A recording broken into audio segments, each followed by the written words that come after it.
Cordial saludo a todos y todas en el lugar en el que se encuentren. Bienvenidos a La Boca del Ciego, un canal dedicado a la lectura, al placer que eso supone, a tratar de contaminar a otros de alguna manera con lo que contienen los libros. Hoy vamos a hablar de un libro y quizá de dos, de la misma autora, Pilar Quintana, una escritora muy interesante, colombiana, ganadora del premio Alfaguara de novela del presente año, con una novela que se llama Los Abismos. Y para eso la voy a relacionar de alguna manera con otra novela suya que se llama La Perra. Espero que los lean y los disfruten tanto como yo. Comencemos. El auto se movía con dificultad. La carretera era sumamente estrecha y no daba posibilidad de acelerar porque las curvas eran pronunciadas. A la salida de muchas de ellas desaparecía el paisaje y en su lugar quedaba el vacío, el desfiladero. Cuando eso ocurría, la pequeña Claudia se abrazaba a Paula, su muñeca, cerraba los ojos y esperaba que el ruido del motor disminuyera. Era la forma que había descubierto para sobrellevar ese paseo tan aterrador. Era la primera vez que sus padres la llevaban a la finca de las amigas de su mamá, que estaba incrustada en el punto más alto de esa montaña, a la que estaba segura de que jamás quería regresar. Hacía mucho tiempo había dejado de ver los edificios, otros autos pitando en medio de trancones y semáforos descompuestos. La ausencia de conversación de sus padres significaba que el camino se hacía más peligroso. Ella, para comprobar su teoría, se sentaba en la punta de la silla posterior en la que viajaba acompañada de su muñeca y veía el perfil en la cara de su madre, que fruncía el ceño y desviaba la vista hacia el interior del vehículo para no tener que enfrentarse a esos abismos que devoraban el camino. Al llegar a la finca se sintió feliz. Era una casa enorme con amplios jardines, chimeneas, salones y muchos juguetes. La pequeña pensó que allí podía estar a gusto. Solo la intranquilizaba saber que sus padres estaban a punto de separarse y que cada día Jorge, su papá, debía descender por esa montaña y regresar en la noche.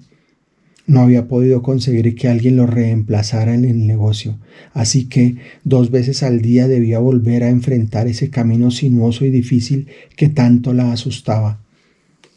En días soleados conseguía sacar a su mamá de la cama, ir con ella de la mano por los senderos aledaños de la finca y merodear la zona. Eran momentos sublimes.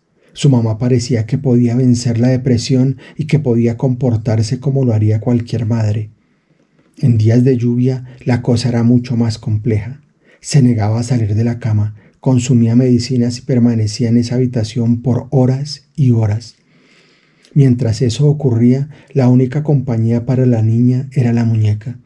Con ella sostenía falsos diálogos y resolvía los problemas familiares que a los adultos les daban tanta dificultad. El día del suicidio, la pequeña intentó por todos los medios que su mamá saliera del cuarto. Ningún argumento fue válido. La mujer se encerró una vez más en sus demonios interiores y la niña decidió irse con Paula. Salieron de la finca. Iban por el camino descubriendo animales ocultos, mariposas en alguna hoja, sapos brincando descuidadamente. El tiempo pasó y Claudia no encontró el camino de regreso. Llegó la noche, primero tenue, luego inmensa y opaca. Los sonidos desaparecieron, la oscuridad se incrementó con la neblina que rodeaba la montaña. No supo cómo, pero sin darse cuenta estaba al borde del precipicio. Al principio sintió pánico, quiso gritar, salir corriendo y llamar para que alguien viniera en su ayuda. Nada de eso hizo. Fue dando pasos cortos, muy lentos, hasta que estuvo en el vértice, en la altura máxima. Una vez allí, se atrevió a mirar hacia abajo.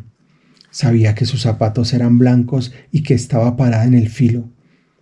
La mitad de su pie descansaba en el vacío. No veía sus pies, tampoco sus zapatos. En ese hueco oscuro y prolongado que no podía definir, que no podía dejar de ver, allá se encontraban todos los ogros, los monstruos, los seres aterradores de las historias. Sus ojos estaban hipnotizados, no dejaba de ver el vacío. Algo en él la cautivaba y a la vez la paralizaba. Fue entonces cuando tomó la decisión. Adelantó un poco más la pierna izquierda. Sentía que comenzaba a temblarle. La mano derecha, la que sostenía a Paula, estaba sudando. También se movía sin su responsabilidad. Estiró la mano lo más que pudo. Paula debía estar ahora en el centro del abismo. El viento viajaba cargado de agua, golpeaba fuerte, lo sentía en todo su cuerpo, sobre todo en su brazo derecho. Fue tan fuerte que hacía un ruido opaco, grueso, que la intimidó mucho más.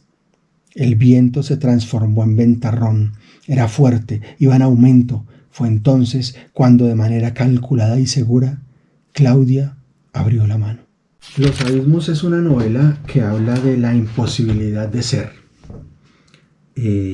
Claudia, cuando era una adolescente, quería irse por el mundo, navegarlo, recorrerlo, irse con un hombre andariego, estudiar en la universidad. Todos estos proyectos o deseos de proyectos se vienen abajo cuando su papá terminantemente le dice que su función es sencillamente esperar a casarse. Es decir, que hay preestablecido un rol, una función para ella y que por lo tanto ella se debe ajustar a eso. Evidentemente, esta mujer, digamos, crea dentro de sí una insatisfacción que rebrota de cuando en vez. Posteriormente se casará con un hombre que se llama Jorge y tendrán una niña que también se llamará Claudia. Es ella quien narra la novela, ¿sí? Y trata de hacernos ver las dificultades que tiene su mamá con la crianza suya.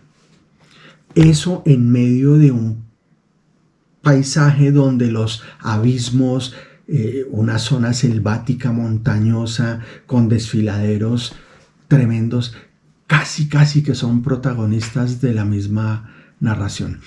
Quizá ese terreno quebradizo quiere simbolizar lo quebradiza de las relaciones humanas. Hay una enorme imposibilidad del diálogo, de empatía. Quizá el personaje que más se acerca a la empatía es la pequeña Claudia, puesto que ella no mira a nadie de manera hostil, se acerca a los distintos actores que aparecen allí en la narración y sin juzgar a nadie, simplemente se acerca para recomponer, para tratar de llevar felicidad. Pilar Quintana es una escritora, digamos, un poco obsesionada con la maternidad, con el patriarcado, como con ese legado de tradiciones y costumbres que van siendo impuestos en la mujer y que le hace tener determinados roles, como unos cajones con base en los cuales se debe comportar y a partir de los cuales no debe salirse, ¿verdad? Pues evidentemente son impedimentos a la felicidad. Obviamente, Claudia tiene limitaciones como madre. Sí, como que se fuga, además es una mujer depresiva, entonces tiene unas crisis que la hacen como quedar en periodos de stand-by en los que no se sabe muy bien dónde está su mente y dónde está su cuerpo, ¿sí? Esa mujer que tiene tantas limitaciones maternales, de otro lado es un ser encargado de dotar vida, de dar vida, porque en su casa hay plantas y establece una conexión con las plantas y las plantas brillan, reverdecen de manera exuberante y gracias a los cuidados de esta mujer la naturaleza tiene vida, es decir, que la conexión entre la mujer y la naturaleza nuevamente queda manifiesta en la obra de Pilar Quintana.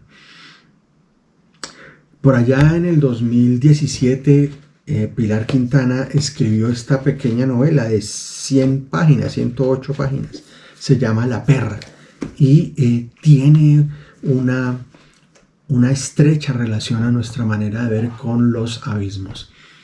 La perra cuenta la historia de Damaris y Rogelio, una pareja de gente humilde que se conocen y van, digamos, descubriendo el cuerpo, descubriendo el placer, etcétera, etcétera.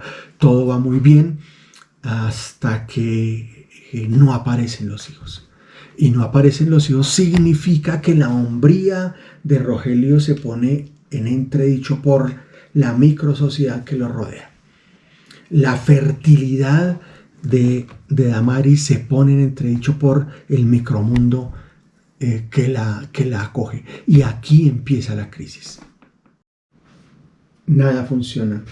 Ni las medicinas, ni los rezos, ni las ceremonias que tantas personas se acercan a decirle a Damaris que debe hacer.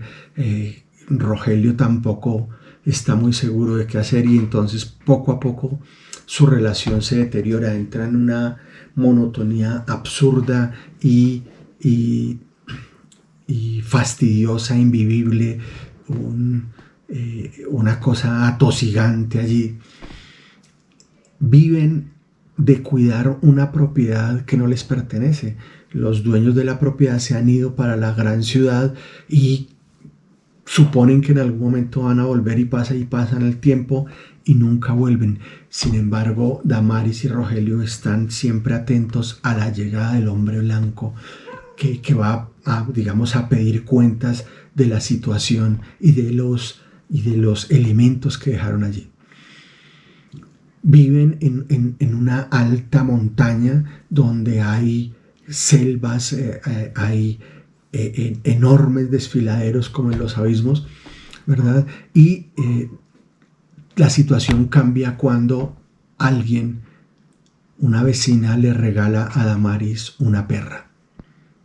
Una pequeña perrita que ella protege, que ella cuida, que ella tiene que darle el alimento a través de inyecciones y entonces establece una comunicación con la perra como si la perra fuese la hija que no tuvo. Le coloca Shirley, porque en aquel momento la reina de belleza se llama Shirley Sáenz y entonces esta perrita crece en un ambiente lleno de mimos, de cariño, de cuidado, etcétera, etcétera. Y la perra como que se establece entre Rogelio y Damaris y profundiza su separación. Un día, por una extraña razón, la perra se une a otros perros y se van en busca de algo que no saben qué es.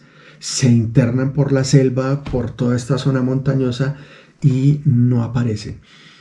Rogelio y Damaris se van a buscarla y la búsqueda es infructuosa.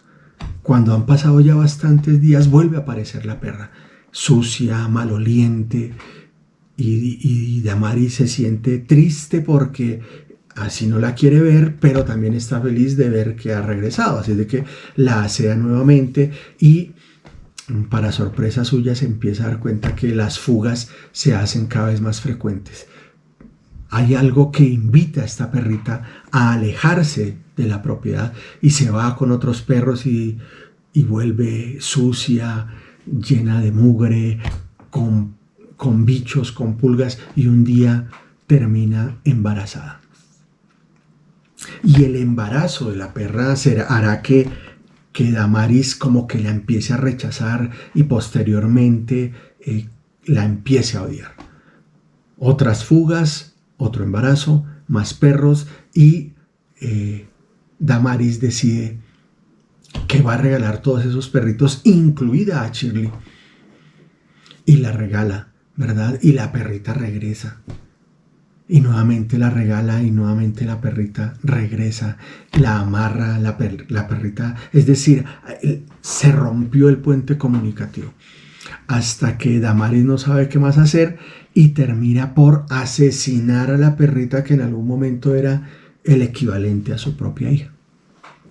Fíjense ustedes cómo la maternidad entonces atraviesa los dos relatos.